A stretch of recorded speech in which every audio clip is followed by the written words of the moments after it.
Welcome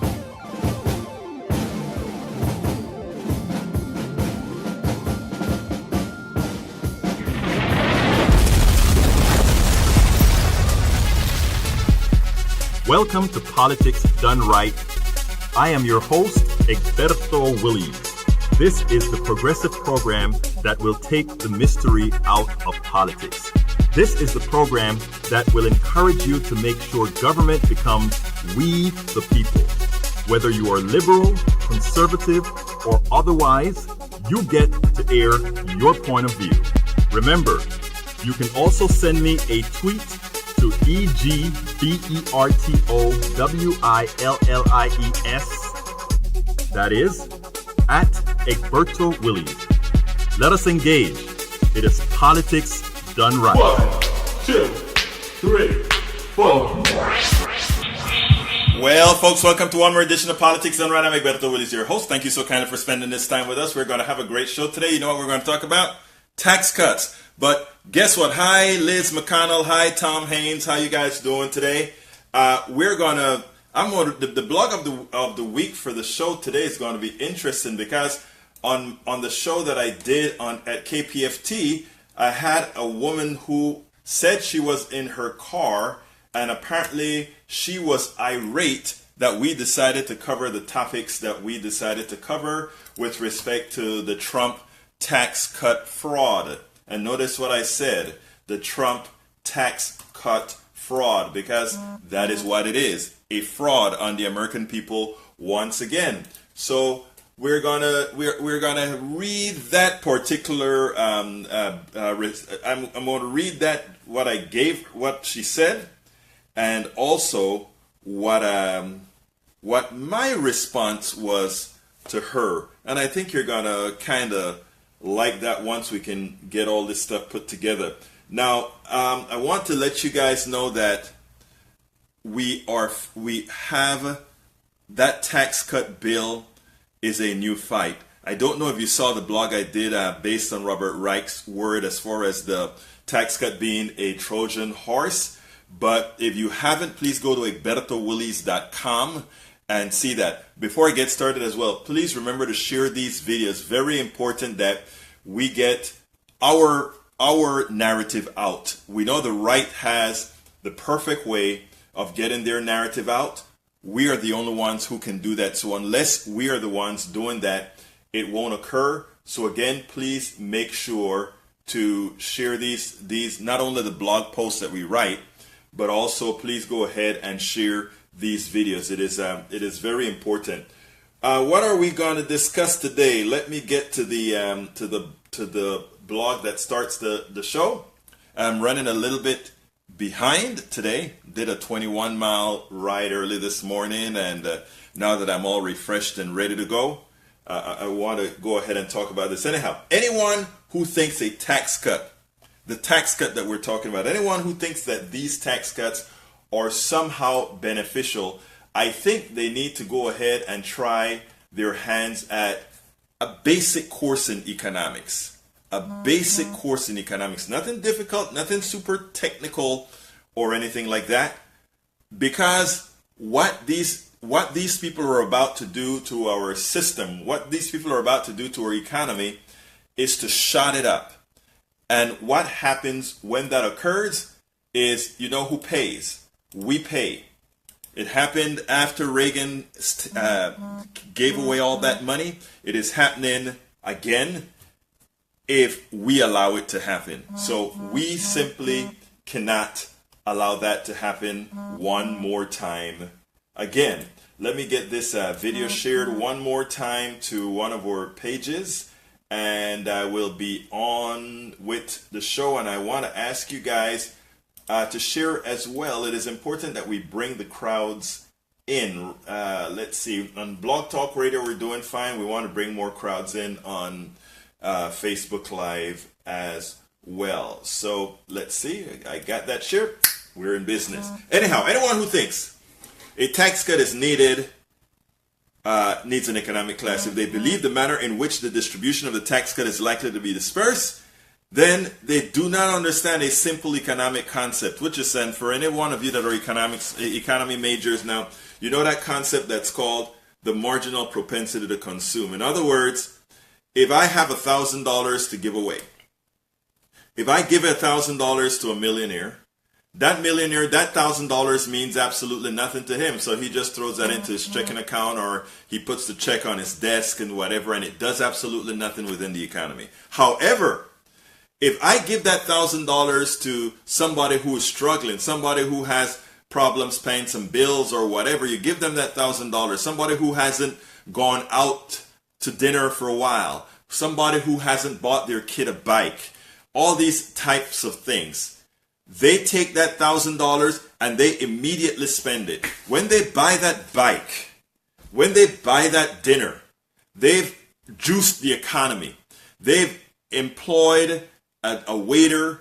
They've allowed more people to build bikes. They've done all these different things. So it does, if you're going to give away money as a tax cut and you want it to juice the economy, first of all, it is a fact that tax cuts do not juice the economy as good as simply giving somebody money and tell them go spend it. And believe it or not, Bush kind of did quasi something like that when the economy was faltering under his administration. I don't know if you remember that time. Just about everybody received a check in the mail. Well, that's what it's all about. You want to juice the economy. Go ahead and give people who are having a hard time. And in America right now, it's most people. Americans suffer in silence. Americans suffer in silence. I live in a neighborhood here. You would think it's a great neighborhood. You would think that, oh, it's in a great upper middle class neighborhood or whatever. A friend of mine, I went to dinner with a friend of mine, or went at his home for dinner last night. And he said something very interesting. He's a restaurateur. And he was going to open a restaurant on the river close to where we are, near the lake. And they did their analysis of the river and all that sort of thing. And, they figured I will go ahead and open this restaurant. And after they did the analysis, they told him, look, this upper middle class neighborhood is not the place to put it. I also consult with an exterminator. That's what the guy says. I also consult with an exterminator. And when you have people in in these neighborhoods, several people, where $60 to $100 is a problem to pay for the exterminator, or the exterminator must get a post-dated check, or the exterminator may be held back or whatever, then you know that the disposable income in that neighborhood may not be conducive to the type of restaurant you're talking about. Give those people $1,000. They spend it. The exterminator gets a job. The waiter gets a job. And that money circulates over and over and over again. Give it to the rich guy and he pockets it. Or he takes a venture in Australia, or a venture in Cuba. No, well, not Cuba now, or he does a venture in Russia, or a venture in China or Kenya or whatever. Because guess what? The American market is mature, and for all practical purposes, it's played out.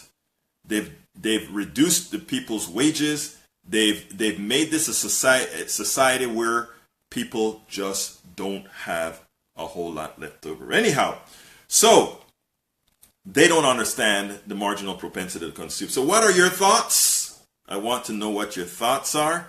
I'd love for you to call into the show. The telephone number for the show, which I always forget, is 646-929-2495. Again, that is 646-929-2495 if you'd like to call. And of course, if you want to make comments, you can make comments here as well, and we will answer whatever comments that you put out there. Connie Sierra says, if the 1% already owns 90% of the wealth in this country, why do we need more to create jobs? Exactly. prescient. The truth of the matter is that's why we say the tax cuts are a bad idea. If we want to have tax, we don't want a tax cut. What we want is some redistribution. That's a bad word, redistribution. I said it. Redistribution is very, very important because our capitalist system has a defect. The fact that a stockbroker can sit on his butt and make several $1 million, and my garbage man can barely survive, or my doctor has to try to sell fragrances to make ends meet because of the cost of doing business, it tells you there is really something wrong with our economic model. I have a whole lot to talk about on economic models on some other show. Our economic model was designed by folks who want to maintain exactly Alexander Henderson, fair distribution. Greg La, Bobby Jean, same as how the inheritance tax was designed. Exactly. Then there should be no, as far as inheritance taxes is concerned, there should be no talk about removing it. In fact, the truth of the matter, you can't spend all your money. If you should, look, I would love to transfer my home to my daughter because that's how it works. I paid for my home and it would be nice to give to the daughter. But if we were in a generalized system where we just say, you spend the money that you've made and it's over. When you're gone, it's gone. That makes a true meritocracy. And the reason it makes a true meritocracy is because individuals will earn what they're worth. And then, of course, there's some more technicalities to that, but that this is not the point to discuss that. But folks, I want you to give us a call and or give us some messages here if you want to add something to the discussion. But you know, at this point in the game, or in this point in the show, I like to call it game sometimes, you know what time it is. It's time for the weekly blog post.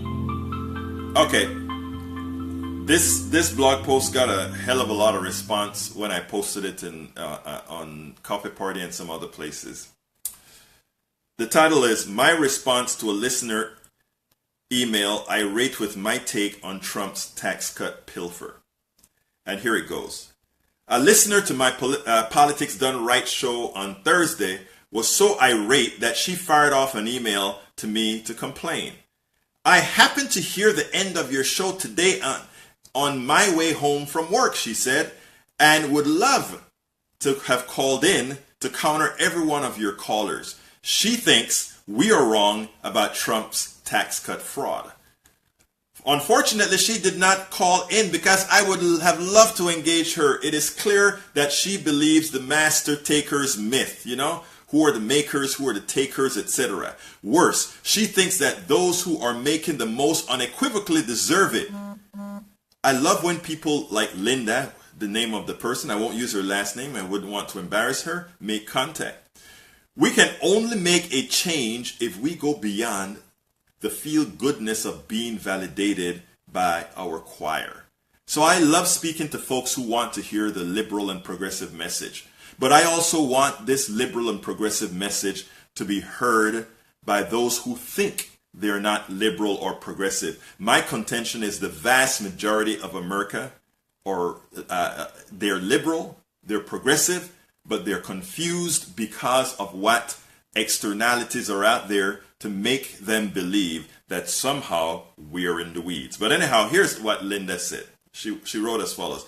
I happened to hear the end of your show today on my way home from work, and I would have loved to call in to counter every one of your callers. One caller was upset because of changes in the estate tax, a tax that should be eliminated for all income brackets. The caller and you only mentioned that the rich would not have to pay estate tax until it was over 5.4 million. What you fail to bring up is that also means that the middle class family that leaves any amount under 5.4 million do not have to pay tax. The rich will be the only one paying estate tax. You said all this lost income could go to pay off college, debt, or public assistance programs. Why should anyone have to pay tax on an estate that is taxed to death before you die, and you think our hard-earned money should go to pay off college debt? Well, tough. No one paid for my children's education. Why should I have to pay a debt that someone else got themselves into? If they don't want student debt, they should go to trade school. I go out and bust my butt at work. Why should I want to go along with Bernie's income redistribution plan? You said the new plan would be giving money to the rich. Actually, I would be allowing the income earners to keep what they earn instead of allowing the leeches of the country to steal it. So now, folks, you guys are leeches, man. You're leeches. We are leeches, you know. Your show callers and you all talk about income inequality. Well, duh. Nothing is equal in this world. So you think the rocket scientist and burger flipper should have the same income? When did it become a bad thing for a company to actually make money? The workers that don't like the salary are free to go elsewhere. There will be lots of other people that want the job. And if you want equality, how about if all pay a flat percentage tax? Every single wage earner should pay the same. No more freebies or tax breaks for the half of the country that doesn't pay any tax. How about all the lazy people that sit at home on welfare get off their butt and get a job, or sit down and get a job? I am 66 years old and have worked since I was 16. I'll be damned before I give up what I worked for without a fight. Your listeners and Bernie supporters all have been led to believe that everyone owes you something. The only thing you are owed is what you earn for yourself. So needless to say, I don't hear anything on your program that would lead me to listen. Of course she was listening, right? My response to her email was pretty simple. Linda, her name, before I respond to the meat of your email, I want to tell you a little bit about me. You see, just my being tend to have some people create preconceived notions of what informs my position. I hope she got that phrase. What I'm trying to say is, you see a black guy on radio or TV or whatever who has a liberal point of view. The people of this sect always tend to believe, oh, he's going to come out and support welfare because you know those people. And he's going to do this or say this because you know those people. Well, I wanted to inform her first. That is not the case. So I want to dispel, this is what I'm writing.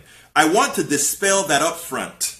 I've never received handouts from the government. Not that I think folks who need handouts from the government, there's anything wrong with that. Look, if you're in bad times or whatever, society should provide that. That's what I'm for. But I have been lucky thus far that I hadn't needed anything from the government. Anyhow, for several years, I've been in the highest marginal tax bracket, but with my voluntary change in my profession, that is no longer the case. Before I became a full-time blogger, radio host, and political activist, I was an entrepreneur who owns a software development company. I created dozens of products used all over the world in oil companies, airplane manufacturers, NASA, point-of-sale systems, and more. And you know what? All these things are sold. Anybody can find it. You can see it. It's still out there. I designed, developed, wrote, and supported all these products myself. They were my brainchild that paid for my home and put my daughter through school for her undergraduate degree. And since no bank would lend me money when I most needed it, I built the company on 18% to 22% credit card debt, even though I've always had perfect credit. Screwed by the system.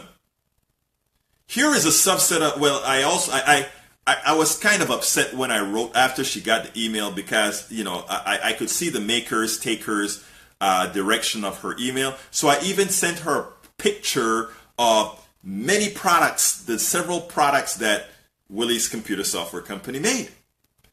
Given the narrative and tone of your email, I needed you to know that my empathy, compassion, morals, and care for those with lesser means were neither self-serving or based on economic ignorance. First of all, the estate tax as it is only affects those that would inherit more than 5.4 million. In 2013, alone 20 small businesses, only 20 small businesses and family-owned farms paid any estate tax. Just 5,500 of the nation's 2.7 million estates will owe estate taxes. The estate tax is a mathematical necessity for any capitalist country to survive. If a small segment of a society grows faster financially than the rest, the mathematical reality is eventually that model caves because the masses are left continuously with less. It's math. The reality of the math has become evident already. You want to see what we're talking about? Look at the income inequality, graph it with the Republican policies. Draw a graph to see stagnant wages, wealth distribution, and you see that the model that we have done exactly that. As a smaller number of people get a bigger piece of the pie, the masses suffer and they take less, and then they fight among themselves for less. What we have to do is stay together and fight those who really are the ones inflicting the pain on the American people. And that is what we have to get away from, the crab mentality, pulling those that are moving ahead in the masses down. We have to support our folks to get who is the culprit, the destructors of the economy, the ones who are pilfering the middle class. Continuing. I did say that lost income could defer college costs and other safety net programs. Just like others invested in our generation, meaning the baby boom generation, Gen X's, we must invest in those behind us. Many baby boomers took advantage of the GI Bill, the Pell Grant, low college tuition, and societal investments in programs to give a hand up. When it was our turn, we bought into Reagan's low taxes and supply side fraud that is responsible for the wealth and income disparity today. Many call states laboratories. Okay, you want to call states laboratories, Republicans? Okay, let's use them as laboratories because that'll tell us a real story. That will tell us the truth. There is an experiment that many are not talking about. It's Kansas versus California. Suffice it to say, Kansas proved that the theory of the right is a failure. When put into full effect, they got the opportunity to reduce taxes. They said it was going to juice the economy. It was going to bring more taxes into the coffers. The students would get their education and everything would work perfectly. But guess what happened? Guess what happened? The tax receipts cratered. And not only did they crater, they wanted to cut education. They wanted to cut all these programs because they gave tax breaks again to the wealthy. Remember what we spoke before? You want to juice an economy? Don't give money to rich people. Give money to poor people. Give money to the middle class. But guess what happened? The converse was true in California.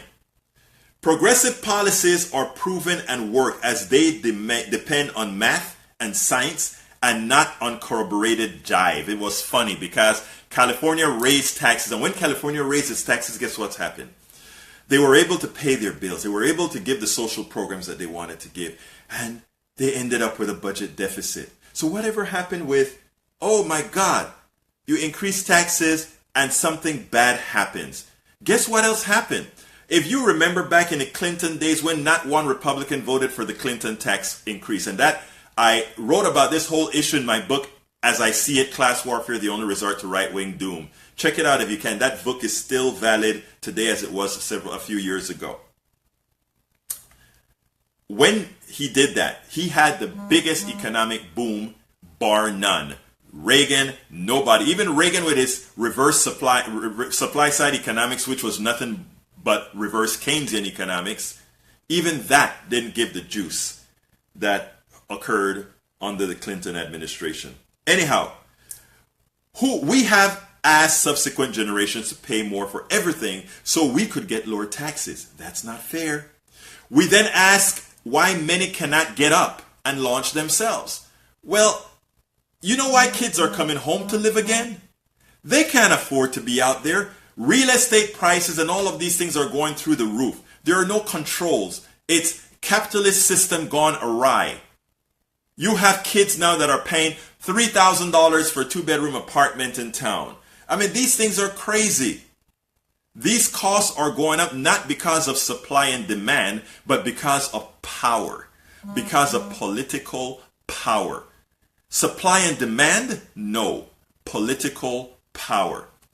Now, you speak about, this is to her, I'm telling her this now. You speak about working hard for your money and not wanting to pay off someone else's debt. You went through your formative years, given your age you revealed, when taxes were at a proper level. As such, you benefited. This woman that wrote me, you benefited from a society that saw you as an investment. Politicians funded elementary, middle, high school, and college. We should want to pay it forward as well. That's how a society works. I respect your work, but you should recognize that work, or you should recognize the work and contribution of others as well. You should realize that many do not get paid commensurate with the values there of their work output. I created dozens of products and made good money doing it. But many, like stockbrokers and bankers, produce services that in no way provide similar value. Yet, they make orders of magnitude more. That is the defect in our economic system that intelligent taxation must mitigate. Intelligent taxation has to mitigate the scourge that occurs within a capitalist society. The fact that Bill Gates can amass $80 billion. Did Bill Gates really make Microsoft such that it is that he deserved $80 billion? Or did Jeff Bezos, who found a way to deliver products more efficiently, means it should make him the richest person or one of the richest people in the world worth several $billion? An economic system is man-made. We decided that we allow that economic system to reward people not commensurate with their value, their real value to society. We are the ones who designed the economic system. My contention is that the economic system is a failure, and while we still have it, we should use the tax model, or we should use taxes to mitigate the failures of the economic system. Okay, continuing. Just like I do not believe a burger flipper and a rocket scientist are entitled to the same wages, neither should a stockbroker make more than an engineer who produces products of all kinds. Please do not believe the lie that half the country do not pay taxes. It just is not true. They may not pay federal income tax, but they are still paying a large percentage of their disposable income on local taxes. While right-wing media will have you believe most people are lazy, it is not true. If you think most people are lazy, go to any train station in Houston or in your state or in your community where you are. You see people get up every morning and they're heading down. The vast majority of people are. It's a rat race in the mornings. Most people are going to work. You have the stragglers. There's every community, every country has its stragglers. But most Americans are very hard working people. They work very hard. They may not pay federal income tax, but they are still paying a large percentage of their disposable income on local taxes. While right-wing media will have you believe most people are lazy, it is not true. Most Americans work very hard. The right seeks examples of stragglers and then try to impose their character, the character of the stragglers, on American masses in general. Unfair, wrong, immoral. Bernie supporters and most Americans don't want handouts. I don't know anybody who wants to rely on handouts. If you do, let me know, but I don't. And I have a huge family, extended family. I have a huge body of friends. Everybody works. Those that are struggling want to work. I don't know of anybody who doesn't want to lift their heads up high and say, you know what, I'm doing something of value. Most people want to work. Okay? Most people want. Don't buy into it. Just like high school is now a baseline, or rather, I missed one thing. Bernie supporters and most Americans don't want handouts. They don't believe anything is owed to them. They want everyone to have equal access to success. Just like high school is now a baseline, They want the same to apply to college and healthcare. Countries with much fewer means than we have, they do it. We chose to mislead our population to give a few tax cuts at the expense of having an improving society. That was a choice of ours. When I say it's a choice of ours, we've elected politicians who are evil enough to want to effect that choice. You wrote, speaking about Linda again, you wrote, the only thing you are owed is what you earn for yourself. I must completely disagree. I believe I am my brothers and sisters' keeper. That is why we form societies. Think about it. There's no reason for society if we're not using our composite well-being to help those at some time who need help. At any time, someone need help, whether it's from the cops, whether it's from the firemen, whether it's from the doctors, and that's what a society brings. There's no individualism here that these people like to preach. The Ayn Randian crap doesn't work. Even Ayn Rand, during her later years, the things that she always spoke about against Social Security, guess who was on Social Security? Ayn Rand. So let's be careful here. I believe I'm my brothers and sisters' keeper. That is why we form societies. I believe in equal opportunity, equal access to success. I don't believe in equal outcomes. I believe we ought to, if you're willing to bust your butt and do certain things, then be rewarded for it. If you just want to have a standard life, that's fine too. Go for it. But it is important that we don't change what society is. It is very important that we maintain what society is. It's very important that we remember we better be our brothers and sisters' keeper, because we never know. I don't care how rich you think you are right now. It's amazing how many rich people in some who've already owned their homes outright in Kingwood and never thought they were in a floodplain. A flood out of nowhere came. Their paid off home gone. No insurance, and even if they had insurance, all their monies were in their $750,000 home. That's where all their money is locked up. FEMA, if they had flood insurance, the maximum FEMA is $250,000. They lost it all, and they didn't have insurance, and not even the $250,000 would they get. Folks, you may think you're rich, you may think you have it, you may think all is good, but you never know. That's why I would always be my brother's keeper, because I'm hoping that I have other brothers and sisters out there that will be my keeper in my time of need. Folks, the telephone number is, let's see what the telephone number is. You know I always forget it. The telephone number is 646-929-2495. Again, that number is 646-929-2495. And of course, we have the one and only John. Come on in today. How are you doing, my friend? Good afternoon, Egberto. How you doing? I'm doing great. Talk to me, sir. Yeah, excellent opening. It's kind of funny. I guess that lady heard my call, right? I mean, that's what she was referring to. Yes, she heard your call. Okay.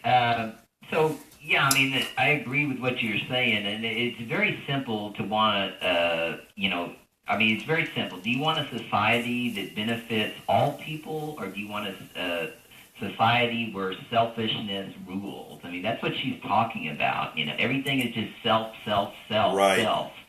And, and that's what's caused all these problems. That's what's caused income inequality. I mean, that's why it's such a failure. And, right.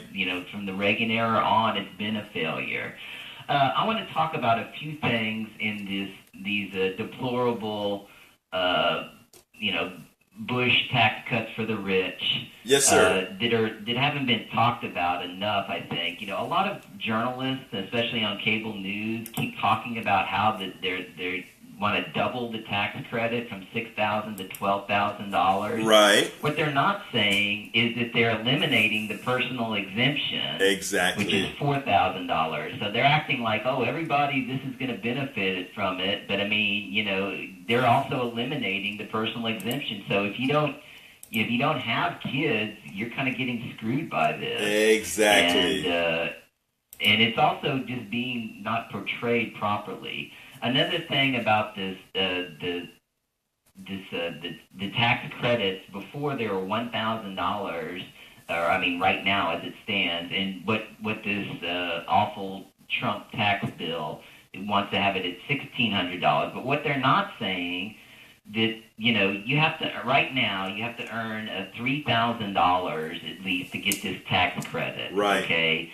Now under the Trump plan, you're going to have to earn $14,000, and so all of those $14,500.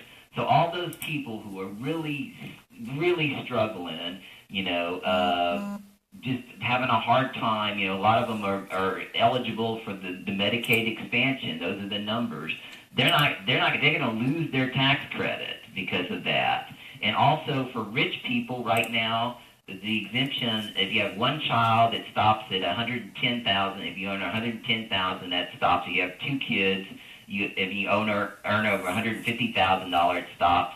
It goes up for those people. Right. And so the rich get to benefit more, while the poor benefit less in this plan. I mean, this is the typical reverse Robin Hood. Exactly. And I would like to. I mean, people aren't talking about that enough, and I think that we really kind of need to dig into these numbers. The alternative minimum tax. Trump would have hardly had to pay anything at all in that one tax. Was it 2004, 2005? Yeah, when he had those big credits. Yeah. Yeah, I mean, the only thing that kept him, paying, a decent amount of tax money was the alternative minimum tax. Exactly. And so, of course, he wants to eliminate that. And you've done a very good job about talking about the estate tax, and and it's actually, I come from my grandfather was one of those, top 2 of 1%, and it's actually a pretty simple solution. When you hit a certain age, and it's different from everybody, start giving your money away, or your land, or whatever you own, to your children. I mean, this is incredibly, simple. Just give that money away. I mean, you can still have $5 million on your own. Just start giving away the rest of it. And, it also would be good to give some money to charity if you own that. You know what is funny, John? What is funny, John, is right now, if you're a married couple, you can, and you have, let's say you have 4 children. Every year, you can give $28,000, transfer $28,000 to every kid of yours for free. If you want to give it to a stranger on the street, $28,000 for free. All of that money gets placed back into the economy tax-free, whether it's your sibling or not, tax-free. But again, I think you mentioned it earlier when you talk about the individualism and this is mine, this is mine, this is mine.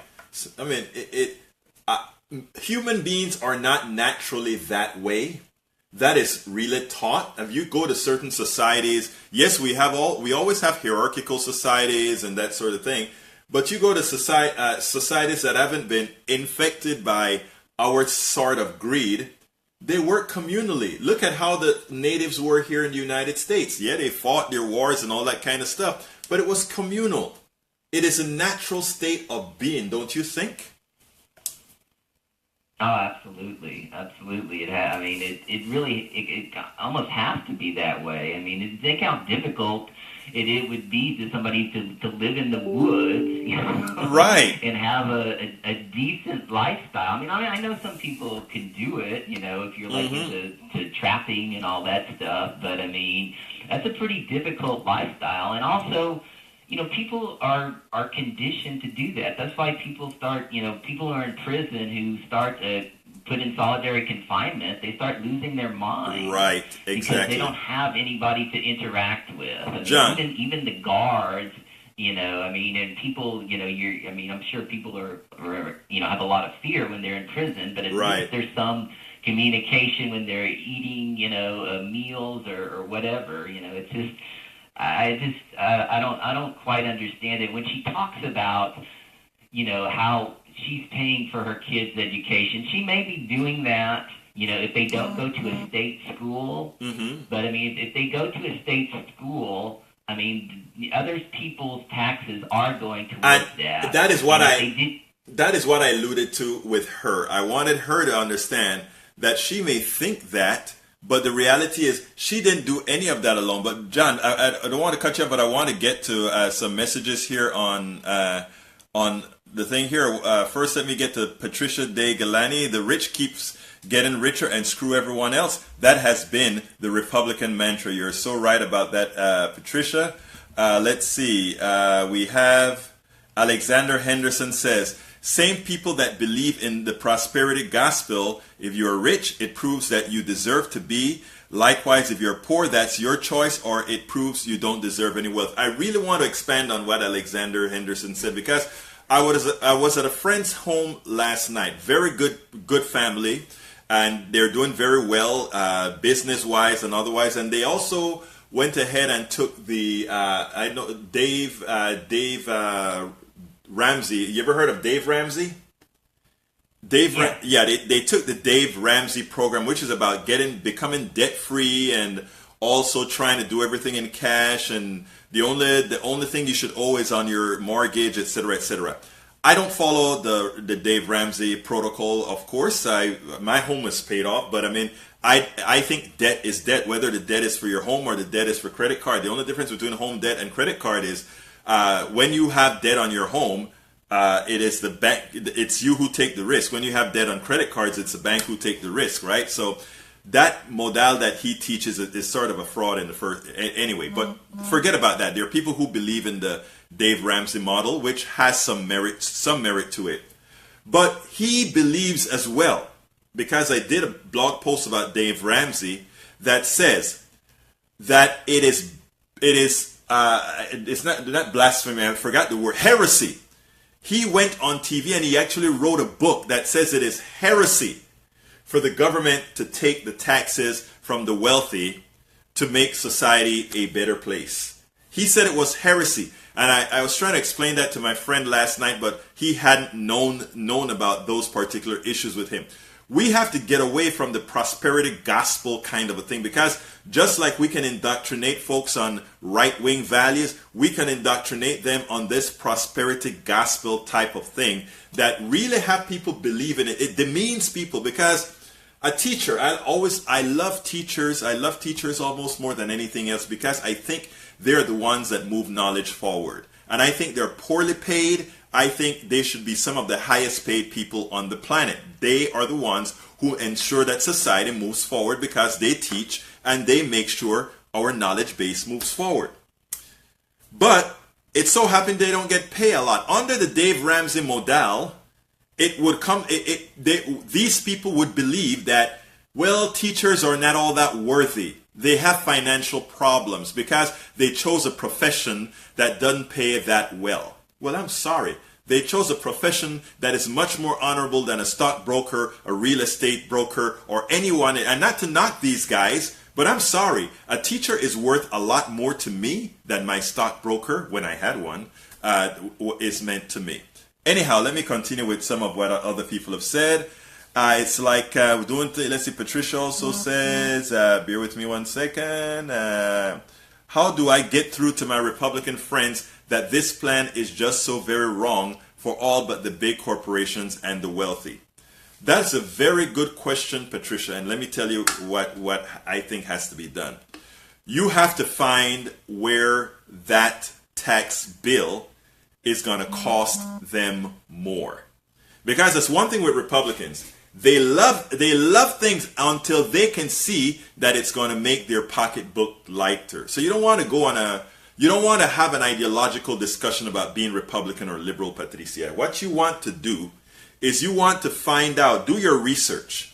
And, we can find, based on who their economies, do they have kids in college? Are they empty nesters, or what are they?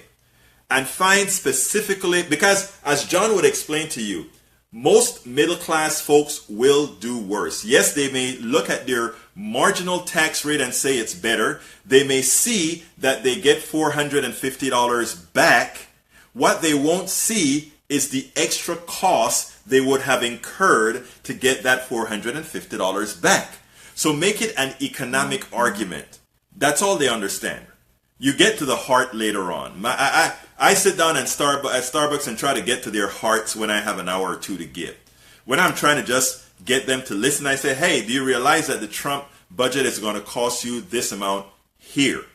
And it's going to cost your kid this here. Then they'll have second thoughts. These people are not stupid. They're ideological, but they're not stupid.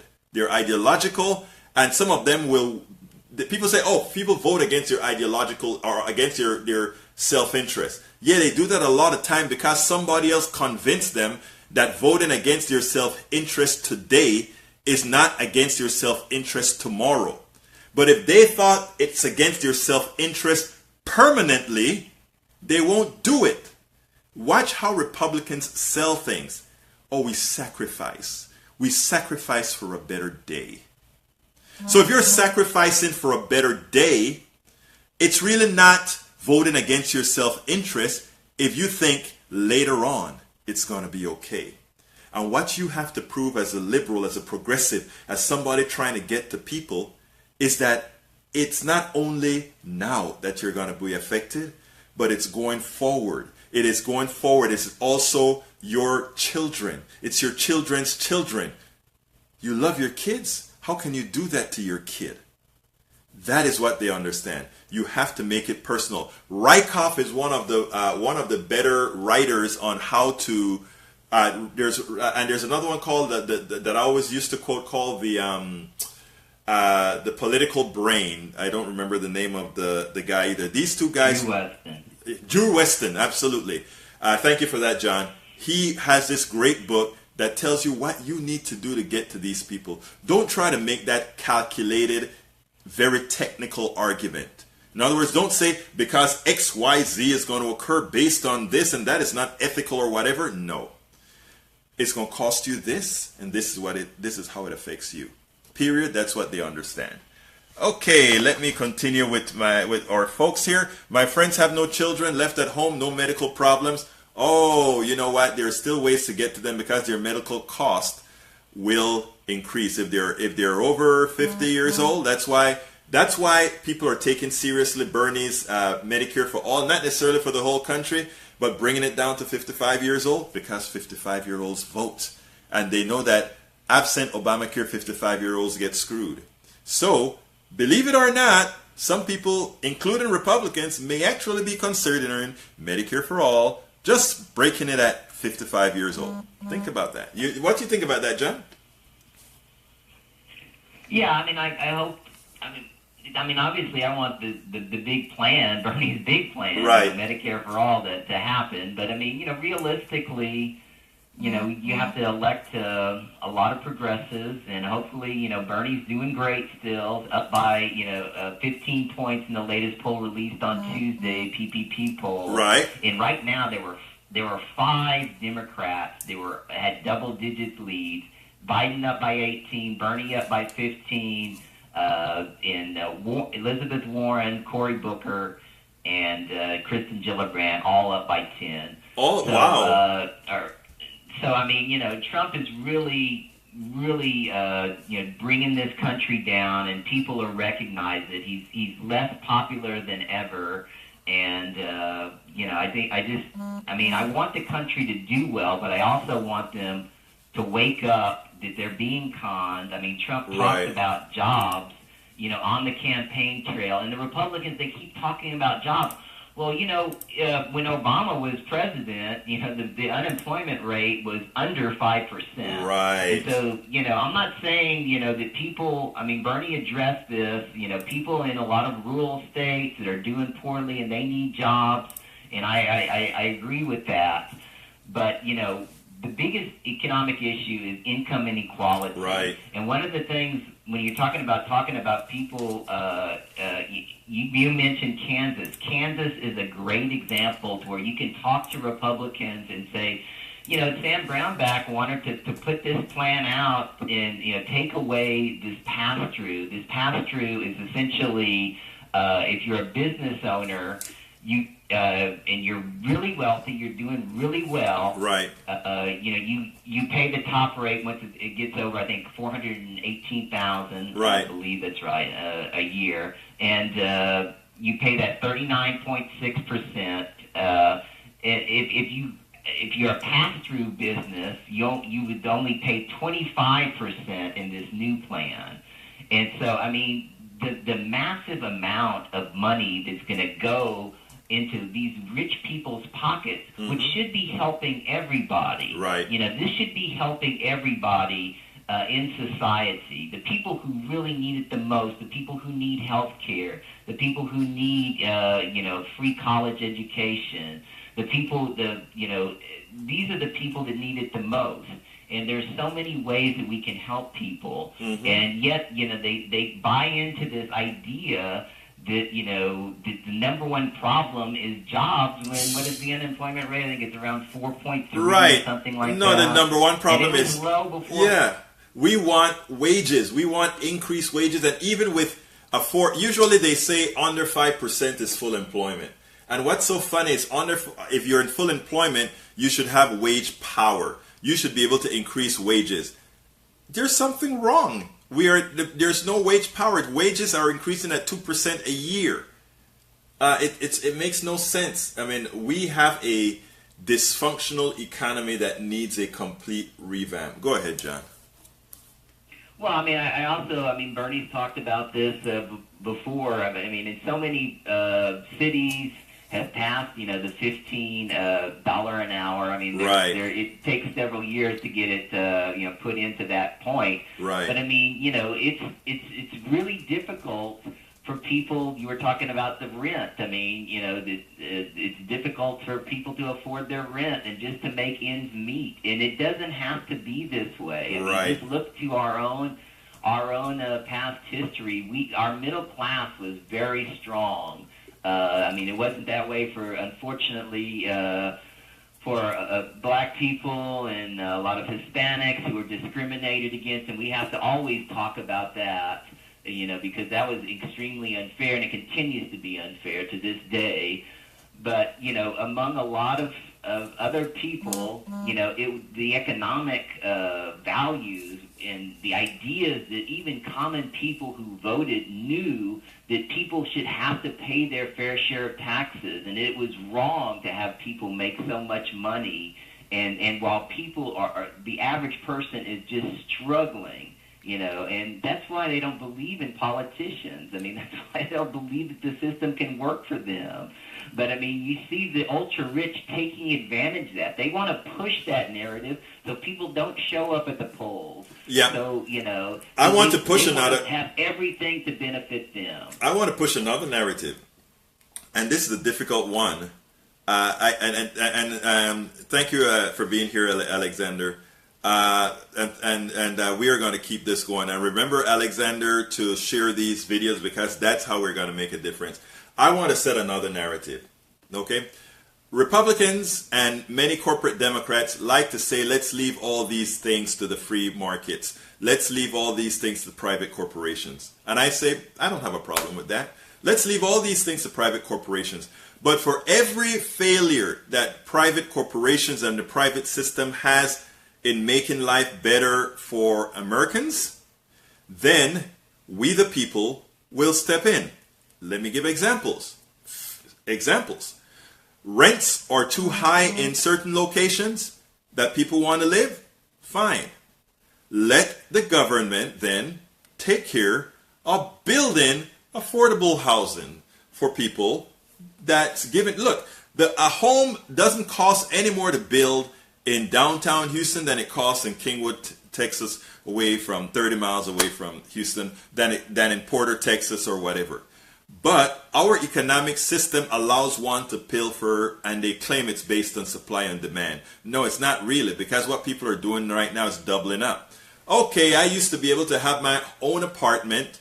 Now I create false scarcities and now share an apartment, and the wealthy person who built the complex makes a whole lot more money. Okay, fine. If you want to do that, my friend, my wealthy builder, go ahead and do that.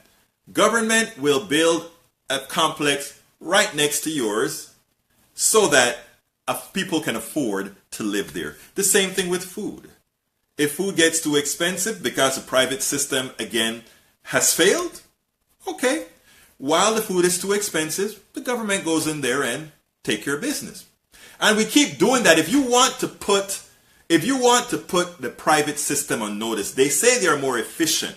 And believe me, I'm a businessman before I turned complete blogger activist. I ran a company. I try to be efficient, very efficient. Us small companies are very efficient. The pilfer occurs from the big guys. But anyhow, everywhere they fail, we should have a backstop called We the People. And who are we the people? Our government that we elect and put there. We have to acknowledge our power. John, give me a quick closing statement. All right. If you're in Virginia or New Jersey or any other state that's voting on anything, I want to encourage you to go out and vote on Tuesday. I mean, sometimes there are candidates that you may not agree with 100%. But I mean, the idea is to make sure to put your voice out there, and eventually you'll have, hopefully, I mean, I know I'm seeing it with our revolution candidates, with Justice Democrats, with brand new Congress candidates. They're coming up, and they're actually, being more in tune with what my values are, and so I feel a lot stronger about voting for them. But I mean, in every election I vote. Even if it's somebody who's just slightly better than the other candidate, you pick the slightly better, who's going to do less damage, and go ahead and make your voice be heard. And hopefully, as time goes on, I know in the primaries, I'm going to be voting for people who I really believe in. And so I just want to encourage everybody to vote on Tuesday and to support Justice Democrats and brand new Congress and our revolution candidates. Thank you very much, John. Folks, we have come to the end of the show. I want to thank you so kindly for having spent this time with us. These are very important times, and we have to continue doing what we're doing. Thank you very much for having been here, Patricia. And yes, we'll resist on. I want to tell you that those of you that are out there doing the job, power to you. Multiply yourself. Don't ever lose hope. You don't have to be on the streets every day. You don't have to be like us every day and, wanting to do things. But stay engaged. Stay engaged, because we're going to need you. Come next year, we're going to really, really need you. So rest up, because there's a lot of work to do next year in the primaries to make sure we get the most progressive candidates, and then to walk and make sure that everybody out there is voting progressive in 2018 and 2020. So thank you so kindly for having spent this time with me. You have a wonderful rest of your Saturday. 90 seconds. Please continue to tune in to KPFT 90.1 FM, Coffee Party Radio as well. And I will see you on Thursday at 3 p.m. at KPFT 90.1 FM, and right here on our channel on Politics Done Right with Egberto Willies, and I am out.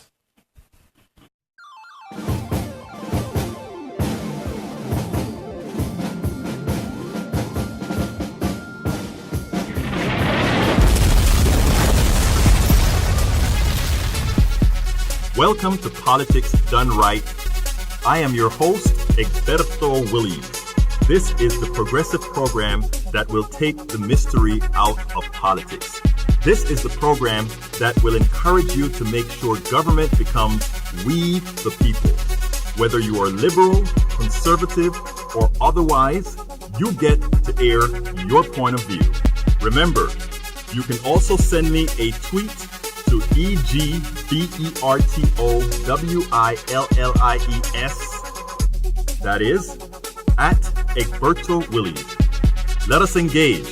It is politics done right. 1, 2, 3, 4.